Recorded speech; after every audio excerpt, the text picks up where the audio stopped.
कर दिया, फिर तुम्हें मुक्ति नहीं मिली। गोकर्ण जी कहने लगे, प्रभु भैया मेरे 100 श्राद्ध भी कर दोगे, मेरा जब भी उद्धार होने वाला नहीं है। क्योंकि उद्धार तो तभी होता ना कि धुंधकारी का गोत्र मिला हुआ नहीं था, वो गोद लिया हुआ था। कि मेरे 100 श्राद्ध भी कर दोगे, मेरा जब भी उद्धार नहीं हो सकता, मेरे उद्धार के लिए कोई उपाय कीजिए भैया। गोकर्ण ने कहा कि भैया रात्रि का समय है, अपने स्थान पे चले जाओ, सुबह मैं उठूंगा, तुम्हारा कोई उपाय करूंगा जिससे आपको मुक्ति मिल जाए। तो आज गोकर्ण जी प्रातः काल हुआ, स्नान आदि किए, सूर्य भगवान को जल दिया, सूर्य भगवान से प्रार्थना की, हे प्रभु मेरे भैया को मुक्ति नहीं मिली, उसका कोई उपाय बता दो। सूर्य नारायण जी ने कहा कि भागवत कथा का अनुष्ठान कीजिए, तुम्हारे भैया की मुक्ति हो जाएगी। आज गोकर्ण जी ने सुंदर सा आसन बनाया और आज भागवत महाकथा का प्रारंभ किया। वहां पर एक बांस लगा हुआ था, आपके यहाँ भी है बांस, चिंता मत करो, सबका उद्धार करवाएंगे इस बार। तो ये जो हवाएं होती हैं ऐसी जगह बैठती हैं जहां किसी को दिखाई ना दे, तो वो धुंधकारी की आत्मा उस बांस में बैठ गई। जैसे ही प्रथम दिन की कथा विराम हुई तो पहली गांठ फट गई, दूसरे दिन की कथा विराम हुई, दूसरी गांठ फट गई, ऐसे करते करते करते 7 दिन की 7 गांठ फट गई। और धुंधकारी ने बड़ा दिव्य रूप धारण किया, भगवान विष्णु के पार्षद आए और उसे बैठाकर ले गए। अब आप भी कहोगे, क्योंकि वहां कथा चल रही थी तो धुंधकारी का उद्धार हुआ, क्योंकि धुंधकारी ने तन मन से कथा सुनी थी। तो सभी ने कहा कि भैया हमने कौन सी कमी करी जब भगवान हमें लेने नहीं आए, धुंधकारी को क्यों ले गए।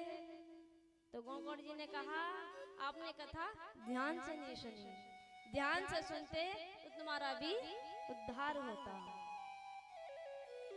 गोकर्ण जी ने कहा एक बार फिर से कथा करेंगे भागवत जी, इस बार तन मन से सुनना, तुम्हारा भी उद्धार हो जाएगा।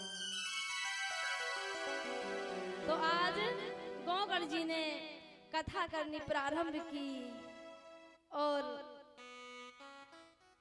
आज सबने बड़े ध्यान पूर्वक से कथा सुनी, सभी के भगवान विष्णु पार्षद आए, सभी को अपने विमानों में बैठा कर ले गए, सभी का उद्धार हुआ। गोकर्ण जी ने कहा श्रोता 3 प्रकार के होते हैं। कितने प्रकार के होते हैं श्रोता? एक होते हैं सोता, एक होते हैं सरोता, एक होते हैं श्रोता। सोता कौन है? जिसे भैया अच्छा सा पंडाल लगा हुआ है, घर में पोती पोता सोना दे में बेचारी पाइप का सहारा लेंगे, उस पर टेक लगाएंगे और उस पर 3.5 घंटे की नींद खींच देंगे, और जब ब्याह जी जयकारा लगवाएंगे, बोली बाल कृष्ण लाल की जय हो, बेचारी वो हड़बड़ा जाएंगे, अरे जयकारा किसने लगाया, कथा कहाँ चल रही थी ये।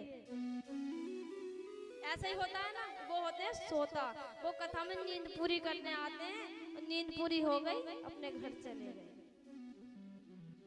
दूसरे होते हैं सरोता, टेंट लगवाया, बहुत अच्छे से व्यवस्था हुई, कुछ लोग आए, उन्होंने कहा अरे महाराज ब्याह जी तो बड़े टेढ़े बैठे, इन्हें सीधा बैठना चाहिए था। नहीं, ये टेंट ऐसे नहीं, ऐसे लगाना चाहिए था, इधर को अच्छा लगता है। ब्याह जी तो भजन ही भजन सुनाते रहे, मैं कथा सुनावे ही ना, भजन कथा सुनाते रहे, मैं हमारा मनोरंजन ही नहीं कराते, चुटकुले नहीं सुनाते। तो वो उस सरोता के 3.5 घंटे पूरे इधर उधर की बातों में हो जाएंगे। उन्हें कुछ ना पता भैया कथा कहाँ सुनी कहाँ छोड़ी। वो अपनी बकवास करके अपने घर चले जाएंगे। एक होते हैं श्रोता। श्रोता आते हैं, चारों तरफ से मन को हटाकर ठाकुर जी के चरणों में लगाते हैं और तन मन से भगवान की कथा का रसोस्वादन करते हैं। वो होते हैं श्रोता। इधर उधर की चुगली नहीं करनी चाहिए।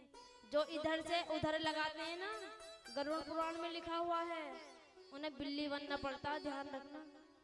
जिसे बिल्ली बनना है ना, खूब चुगली करो। मैं नहीं बोल रही हूँ, गरुड़ पुराण बोल रही है, उसे बिल्ली बनना पड़ेगा। जो जीजी उसके यहाँ ऐसे हुआ, फिर उसकी बात जीजी ऐसे हुआ, वो वैसी इधर उधर की करेगी ना, जब तो कहते हैं अरे तूने भजन किया ना पगली, तुझे 5 ठगों ने ठग ली।